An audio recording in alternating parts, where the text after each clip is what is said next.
Fala rapaziada, saudações rubro-negras, Carlos Fala Flá. Boa noite, né?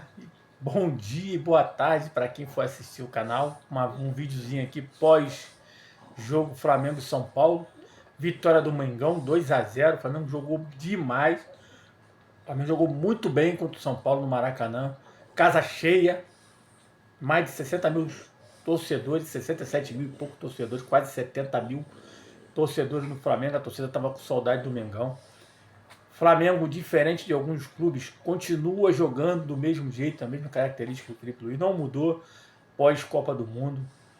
Né? Flamengo, do mesmo jeito que começou a Copa do Mundo, voltou jogando bem e amassou o São Paulo. Poderia ter goleado, pelo menos no primeiro tempo, uns 3-0. O goleiro do São Paulo agarrou demais, fez pelo menos 4 grandes defesas contra o Flamengo. E foi um placar mentiroso, tá, pessoal? 2-0, o Flamengo poderia ter vencido demais. Mas o Flamengo jogou muito bem hoje. Partidaça do Luiz Araújo, craque, joga demais. Enfim. Mas antes de terminar o vídeo, queria que vocês dessem o like de vocês, se inscreva no canal, compartilha com seus amigos aí, e seus amigos, nossos queridos amigos antes, né? Compartilha aí, ajuda o seu amigo aí a chegar à marca de 1000 seguidores até o fim do ano. Lembrando, se eu alcançar a marca de 1000 seguidores, vou fazer um sorteio aí, dar uma caneca personalizada do meu canal para aqueles que comentarem. Os torcedores que mais comentarem no vídeo, eu vou fazer um sorteio. Eu vou selecionar 5 torcedores e vou fazer um sorteio no meu canal e vou mandar uma caneca personalizada aí de brinde, como forma de agradecimento da interação aí dos seguidores do meu canal. Tá bom, pessoal? Então vamos lá, galera. Como eu vim falando, o Flamengo amassou o São Paulo, mas o grande destaque disso tudo, infelizmente, foi a fala do técnico Felipe Luiz em relação ao Pedro, a situação do Pedro de não querer, né, treinar, ou estar treinando mal, ou não estar se dedicando aos treinamentos junto com os companheiros. E o Felipe Luiz resolveu afastá-lo, como foi noticiado durante a semana. E só que assim, na minha opinião, tá, gente, eu acho que ele foi desnecessário. Eu acho que o Felipe Luiz não precisava expor a situação do Pedro nas câmeras, na entrevista coletiva, tanto que a entrevista coletiva, a pauta foi o Pedro, quase não se falou da vitória do Flamengo sobre o São Paulo. Eu acho que não tinha necessidade do Felipe Luiz expor dessa forma o atacante Pedro, se ele está treinando mal, se ele não está se dedicando. Eu acho que ele é empregado do clube, o Flamengo deveria chamar para conversar, largar uma multa em cima do jogador e tentar resolver internamente.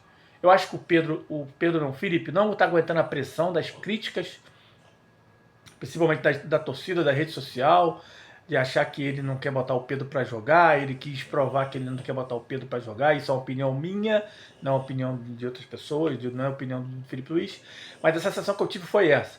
Felipe Luiz não aguentou a pressão das redes sociais, da imprensa, dos torcedores, achando que ele que não quer botar o Pedro para jogar, que ele não quer encaixar o Pedro no seu esquema tático.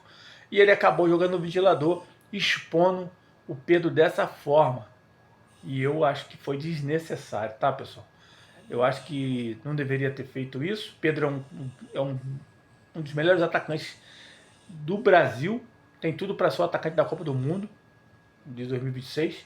Mas, infelizmente, está acontecendo isso. Lembrando que o Pedro já tem um histórico de problemas, né? Ele teve aquele problema onde ele tomou um soco do preparador físico do Jorge Sampaoli naquela época, por ele não aceitar o banco de reserva e não querer aquecer durante um jogo contra o Atlético Mineiro.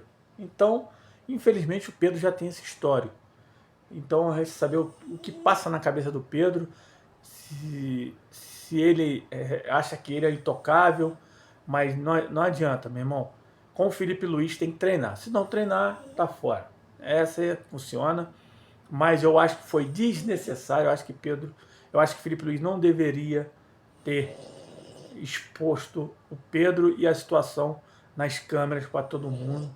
Acho que é uma coisa que deveria ser resolvida internamente. Está aí instaurado mais uma crise Na minha opinião, galera, minha opinião, eu acho que o Pedro não joga mais pelo Flamengo. Galera, vou deixar aí também o vídeo da fala do Felipe Luiz sobre o Pedro. Ele criticando o Pedro sobre a situação que aconteceu essa semana lá no Ninho do Urubu, onde o Pedro não quis treinar ou se retirou do treinamento, alegando, sentindo muito cansaço. Olha a treta. Vamos botar aí o vídeo para vocês verem aí, tá bom? Tá bom? Mas vamos ver os próximos capítulos dessa situação aí. Valeu, galera? Tamo junto, saudações. Dá o seu like aí, galera. Bom, óbvio que é perguntar. O que aconteceu foi que o comportamento e a atitude do Pedro durante a semana foi lamentável. Beirou o ridículo para mim. E evidentemente que o Pedro tem os seus problemas pessoais com a diretoria, com o clube, problemas dele. Ele não é de agora que ele vinha treinando mal, vem durante um tempo, só que essa semana ele realmente rompeu para mim com um princípio claro que nós temos como comissão e o grupo de jogadores tem, que é a cultura de treino. E para mim o que ele fez foi uma falta de respeito, a atitude dele nos treinamentos, e não duvidei em nenhum momento de deixá-lo fora da lista de relacionados, porque esse tipo de comportamento pode contagiar, né? Então eu espero que ele recapacite, que ele pense, peça desculpa para os companheiros e volte a ser o Pedro, porque para mim não é só uma falta de respeito com os companheiros, é uma falta de respeito primeiro com ele mesmo. Então, um jogador que tem uma ambição que o Pedro deveria ter, de chegar na seleção brasileira, de jogar outra Copa do Mundo, não pode negociar 1 minuto de treinamento.